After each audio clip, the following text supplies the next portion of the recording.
In today's video, I'm going to teach you how to add a link on your Wix website in 2025.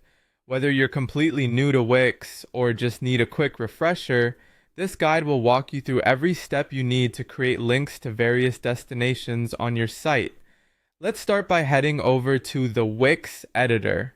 It's your main control panel where all the magic happens. Once you're in the editor, you can preview your site to select the element that doesn't have a link yet. This allows you to view your page without any distractions and decide exactly which element you want to link. Next, simply click on Back to Editor to return to the editor interface. This is where you'll begin the process of linking your element. Now, find the specific element on your page that you'd like to link. A simple click on it will do. It's important to ensure you've selected the right element, whether it's text, an image, or any widget that supports links. After selecting your element, a settings bar will appear. Look for the link icon here. Clicking on the link icon will open a dialog box with several link options. This is where you get to choose how and where you want your hyperlink to direct your visitors. You can link to a specific page within your site or even to an external URL.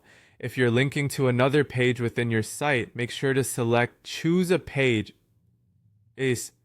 As you choose your link destination, you'll notice options like web address, which allows you to enter a specific URL. If you're directing traffic within your site, you might consider linking to a specific section, such as the top or bottom of a page. Additionally, you can upload a document from your PC and link to it directly. Other options include linking to an email address, phone number, or a lightbox, perfect for gathering contact information or providing extra interaction with your users. Once you have made your choice, the dialog box will present an option to either open the link in a new window or within the current window. Your decision here depends largely on the nature of the link and the user experience you want to create. When you're satisfied with your choices, simply click on Done to confirm and apply the link. Be sure to test your link by using the preview function to ensure it works seamlessly and leads where you expect it. If there's ever a time you want to remove a link, select the linked element again, click on the linked icon, and then select None. Confirm your choice by clicking Done, and your link will be removed.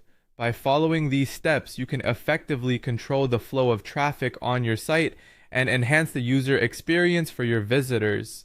Thanks for watching this tutorial, and happy linking!